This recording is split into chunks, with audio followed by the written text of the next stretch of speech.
آتا ہے یا رسول اللہ صلی اللہ علیہ وسلم کیا میری بخشش ہو جائے گی؟ کہا ہو جائے گی، کیوں نہیں ہوگی؟ روتا ہے، کہتا حضور میں بڑا گناہگار ہوں، سیاہکار ہوں۔ پوچھا کیا کیا، کیا جرم کیا ہے تیرا؟ کہتا میرے گھر کے اندر میری بیٹیاں ہی بیٹھی تھی، اب میری عورت میری بیوی امید سے تھی، اب اس کے ہاں بھی جب بچے کی پیدائش کا وقت آیا میں جانے لگا، میں نے کہا اگر تیرے ہاں کسی بیٹی کی پیدائش ہوتی ہے تو اس کو مار دینا، لیکن ماں تو ماں ہے نا۔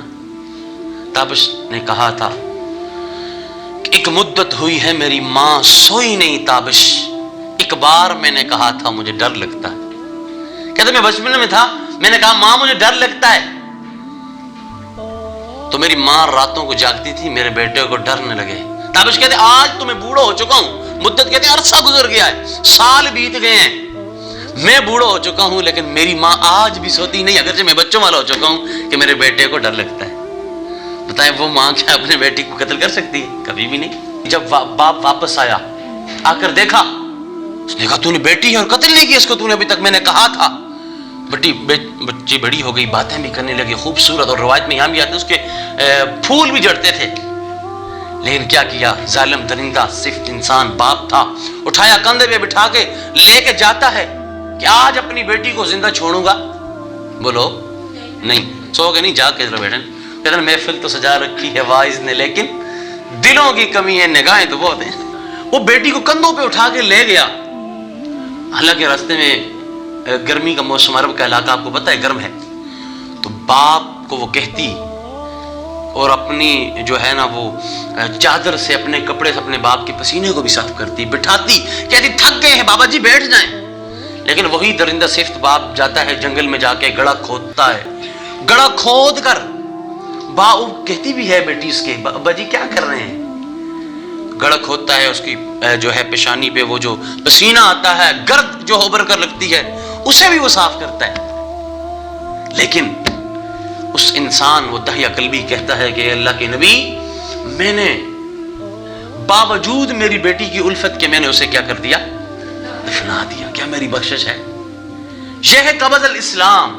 لیکن اسلام نے عورت کو معیار دیا، وقت دیا، اوقات دی، اس کی عظیمت بیان کی۔ وہ کیا ہے کہ ایک وہ لوگ جب عورت کو اپنے اوپر بوجھ سمجھتے تھے، لوگ عورت کو اپنے لیے جو ہے وہ یہ سمجھتے تھے کہ معاذ اللہ یہ ہمارے ماتھے کا اور ہمارے لیے یہ دبے کا نشان ہے، اس وقت نبی عالم صلی اللہ تعالی علیہ وسلم کی بوست، آقا علیہ السلام کی تشریف لے کے آنا، آپ کی آوری کا سبب ہمارے لیے بخشش و نجات کا ذریعہ بنا، اور آپ لوگوں کو مقام ملا، ہماری بہنوں کو مقام ملا۔ کیا مقام ملا؟